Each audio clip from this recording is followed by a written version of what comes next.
Hello दोस्तों, अस्सलाम वालेकुम, नमस्ते, सत श्री अकाल एंड जय श्री राम। आज की वीडियो हम रिएक्ट करेंगे अफगानिस्तान को, मतलब कि एक वीडियो है जिसपे अफगानिस्तान को सुनने में आ रहा है कि श्राप मिला था। और इस वीडियो को आज हम जानेंगे, देखेंगे कि ये वीडियो में कितनी रियलिटी है, किस हद तक रियलिटी है।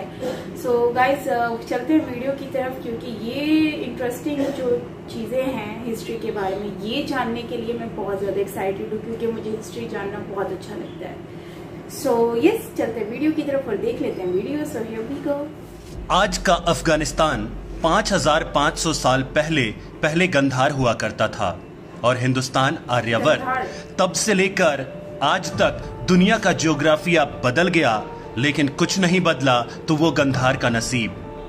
कहते हैं कि एक श्राप है जो कभी गंधार को शांति से नहीं जीने देता। इतिहास में की गई एक ऐसी गलती जिसका खामियाजा गंधार आज तक भुगत रहा है। हिंदू धर्म ग्रंथों में लिखी बातें आज भी प्रासंगिक दिखाई देती हैं। बताया जाता है कि गांधारी का दिया हुआ एक श्राप गंधार यानी अफगानिस्तान की छाती पर नासूर बनकर आज भी रिश्ता रहता है। इस वीडियो में हम आपको बताएंगे कि क्या अफगानिस्तान वाकई गांधारी का दिया श्राप झेल रहा है। साथ ही आप ये भी जानेंगे कि आखिर गांधारी ने गंधार यानी आज के अफगानिस्तान को कौन सा श्राप दिया था। इतना ही नहीं, इस वीडियो में आप ये भी जानेंगे कि आखिर वो कौन सी वजह थी कि गांधारी को अपने मायके यानी गंधार को श्राप देने पर मजबूर होना पड़ा। हिंदू ग्रंथ महाभारत के अनुसार पांडवों के पितामह भीष्म ने गंधार राज परिवार के ज्यादातर लोगों का वध कर दिया। कहा जाता है कि तब से लेकर आज तक मौजूदा अफगानिस्तान और तब के गंधार तक ने कभी चैन से सांस नहीं ली। कई अध्ययनों में यह बात साफ हुई है कि अफगानिस्तान का महाभारत के साथ काफी गहरा रिश्ता है। अफगानिस्तान की पेशावर घाटी और काबुल नदी घाटी तक महाभारत का इतिहास फैला हुआ है। नवंबर 2013 में एशिया और अफ्रीका की तरफ से हुई एक स्टडी में यह बात साबित हुई थी कि अफगानिस्तान का हजारों साल पहले महाभारत से खास रिश्ता है। विशेषज्ञ बताते हैं कि गंधार साम्राज्य आज भी अफगानिस्तान में है और इसे अब कंधार के नाम से जाना जाता है। आज गंधार का एक बड़ा हिस्सा उत्तरी पाकिस्तान और कुछ हिस्सा पूर्वी अफगानिस्तान में है। गंधार साम्राज्य पोथोहार, पेशावर घाटी और काबुल नदी घाटी तक फैला था। गंधार शब्द का जिक्र ऋग्वेद, उत्तर रामायण और महाभारत में मिलता है। महाभारत की घटना ही वो कारण था जिसे गंधार को शापित करने का सबब माना जाता है। इसकी पूरी कहानी अब आपको तफसील से बता देते हैं। आगे बढ़ने से पहले आप ये तो जान ही गए होंगे कि इस वीडियो कंटेंट की पहली, दूसरी और तीसरी हाईलाइट का जवाब भी आपको मिलने वाला है, जो है क्या अफगानिस्तान वाकई गांधारी का श्राप झेल रहा है। साथ ही आप ये भी जानेंगे कि आखिर गांधारी ने गंधार यानी आज के अफगानिस्तान को कौन सा श्राप दिया था, और आखिर वो कौन सी वजह थी कि गांधारी को अपने मायके यानी गंधार को श्राप देने पर मजबूर होना पड़ा। महर्षि वेदव्यास के लिए ग्रंथ महाभारत के मुताबिक करीब 5500 साल पहले राजा सुबल गांधार पर राज करते थे। उनकी एक बेटी भी थी जिसका नाम था गांधारी। जिस दौर का जिक्र महाभारत में मिलता है, उस दौर में आर्यावर्त की सीमाएं गंधार से लगा करती थी। तत्कालीन हस्तिनापुर और आज की दिल्ली, मेरठ, मथुरा, बुलंदशहर, आगरा और आसपास के इलाके हस्तिनापुर साम्राज्य का हिस्सा हुआ करते थे। इसी हस्तिनापुर के राजकुमार थे धृतराष्ट्र, जिनके साथ गंधार की राजकुमारी गांधारी का विवाह हुआ था। धृतराष्ट्र जन्म से अंधे थे, लिहाजा गांधारी ने शादी के बाद अपनी आंख पर भी पट्टी बांध ली और पतिव्रत धर्म के अनुसार अपने पति के समकक्ष होकर हस्तिनापुर चली आई। गांधारी के एक शकुनी नाम का भाई था। जब गांधारी के पिता सुबल की मृत्यु हुई तो गांधार का सारा राजपाट शकुनी के हाथ में आ गया। अब क्योंकि भीष्म ने राजा सुबल के पूरे परिवार को नष्ट कर दिया था, तो उसका बदला लेने के लिए शकुनी ने एक साजिश रची। साजिश थी कौरव और पांडवों को आपस में लड़वाकर पूरे हस्तिनापुर का नाश करने की। वो अपनी बहन और जन्मांध बहनोई का पक्षकार बनकर अपनी बहन के ससुराल यानी हस्तिनापुर आ गया और कौरवों और पांडवों में फूट डाल दी। बाद में इसी फूट का नतीजा महाभारत के संग्राम के रूप में सामने आया, जिसमें गांधारी के 100 पुत्र पांडवों के हाथों मारे गए। अपने 100 पुत्रों को खोने के बाद गांधारी ने क्रोध की आग में जलते हुए शकुनी को यह शाप दिया था कि मेरे 100 पुत्रों को मारने वाले गांधार नरेश, तुम्हारे राज्य में कभी शांति नहीं रहेगी। गांधारी का श्राप फलीभूत हुआ और डिस्ट्रक्टिव सोच वाले शकुनी के बेटे के राज में भी गांधार की प्रजा सुखी नहीं रही। ऐसा माना जाता है कि पांडवों के हाथों पराजय के बाद कौरवों के सैकड़ों वंशज अफगानिस्तान में आकर बस गए थे। यहां उन्होंने शकुनी के प्रांत गांधार में शरण ली थी। यहां से वो धीरे धीरे इराक और सऊदी अरब में जाकर बस गए थे। महाभारत काल की समाप्ति के बाद यहां धीरे धीरे बौद्ध धर्म का प्रचार प्रसार होने लगा। यहां तक कि एशिया के कुछ भाग में बौद्ध धर्म तेजी से फैलने लगा। भगवान शिव की पूजा यहां से धीरे धीरे खत्म होने लगी और इसके बाद बौद्ध धर्म के अनुयायी अपने धर्म को बढ़ावा देने लगे। मुस्लिम शासकों के यहां कब्जा करने से पहले कई मौर्य शासकों ने यहां पर राज किया। उसके बाद 11वीं शताब्दी में यहां महमूद गजनवी ने अपनी सत्ता स्थापित कर ली और इस तरह गांधार बन गया कांधार, जो कि अब यहां कंधार नाम के एक शहर के रूप में जाना जाता है। ऐतिहासिक साक्ष्य बताते हैं कि उस गांधार राज्य में वर्तमान के उत्तरी पाकिस्तान का भी कुछ हिस्सा शामिल था। एक दौर ऐसा भी आया कि जब विश्व विजय के अभियान पर निकला सिकंदर अफगानिस्तान के मुहाने पर पहुंचा। 1 साल के भीतर उसने अंटोलिया, मेसोपोटामिया और पर्शिया पर कब्जा कर लिया था। आगे अफगानिस्तान था। सिकंदर को लगा कि ये तो कुछ दिनों की बात है, लेकिन वहां पहुंचने पर उसका गणित उल्टा पड़ गया। वहां अंतहीन जंग शुरू हो गई। छोटे छोटे अफगान कबीलों ने सिकंदर की मजबूत सेना को हाँफने पर मजबूर कर दिया। होते होते 3 बरस बीत गए। फिर एक दिन सिकंदर के नाम एक चिट्ठी आई। उसकी मां ने तंज कसते हुए पूछा था कि सिकंदर कैसा योद्धा है जो 3 साल में भी एक छोटी सी जगह पर अटका हुआ है। सिकंदर ने चिट्ठी पढ़ी। उसने एक थैली में अपने आसपास की मिट्टी भरी, साथ में एक संदेश भेजा, मां, इस मिट्टी को अपने घर के अहाते में बिखेर देना। सिकंदर की मां ने वैसा ही किया।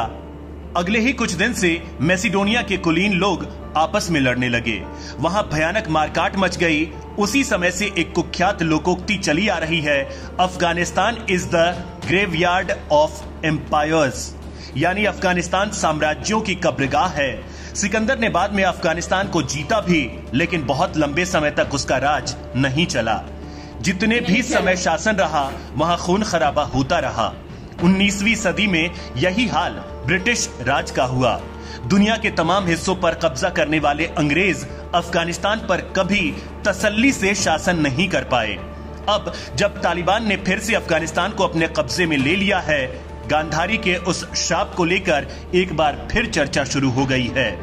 ऐसा माना जा रहा है कि गांधारी के शाप के दंश से गांधार आज तक उबर नहीं पाया है।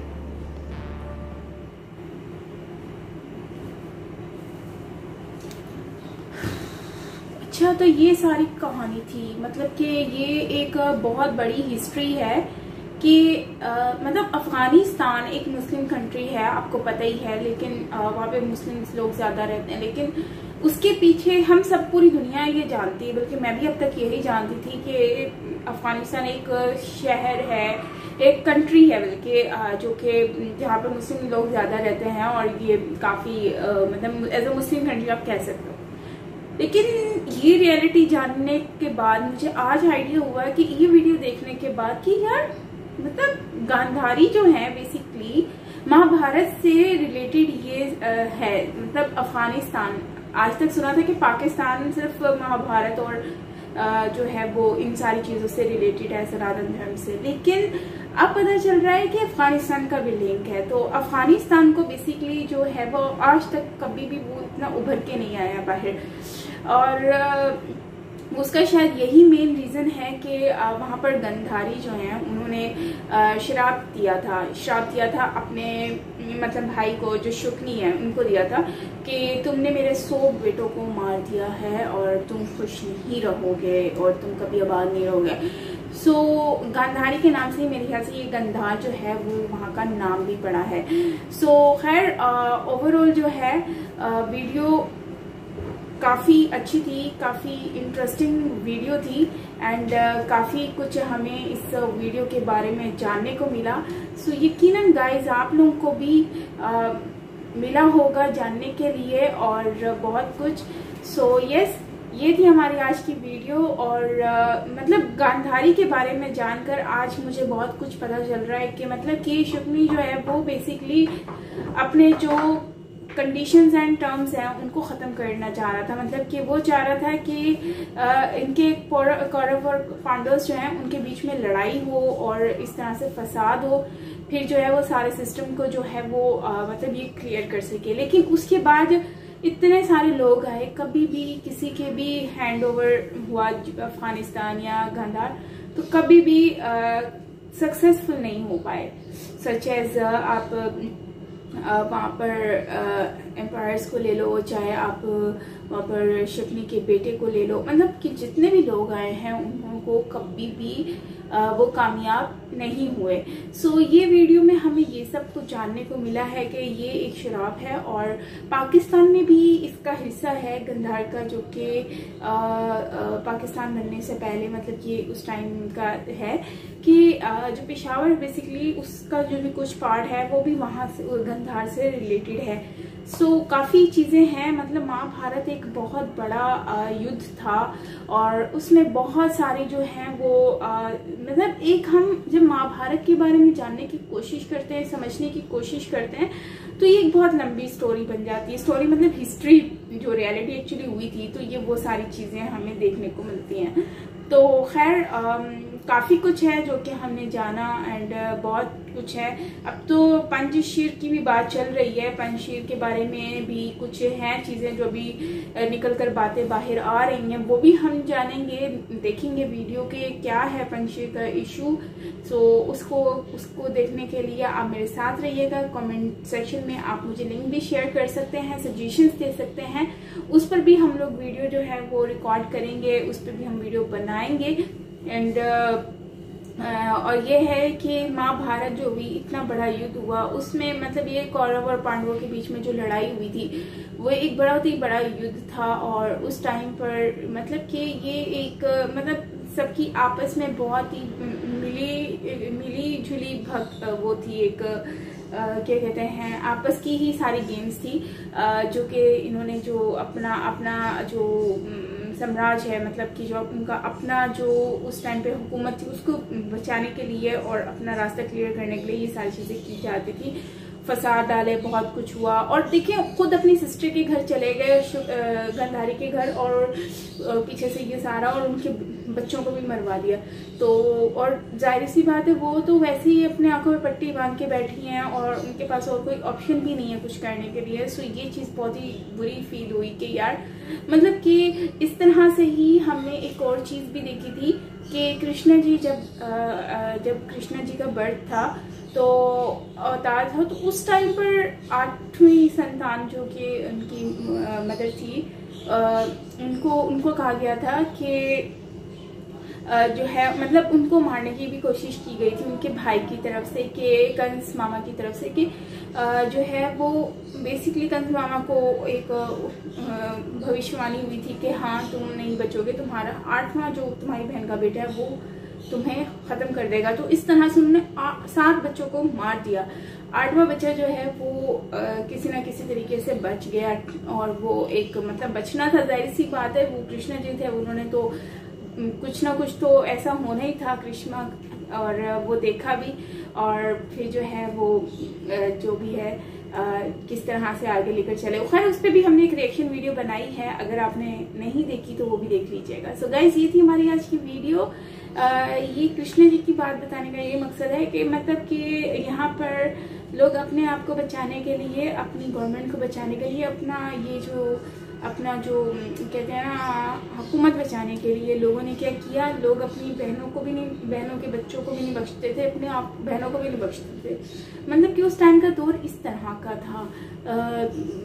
मतलब कैसे ऐसे कोई कितना ऐसे हो सकता है। खैर आप लोग शायद हो सकता है इसमें मैंने कुछ गलत भी कह दिया हो तो आप करेक्ट कर लीजिएगा कमेंट सेक्शन में। और मिलते हैं नेक्स्ट वीडियो के साथ। Till then take care, bye bye.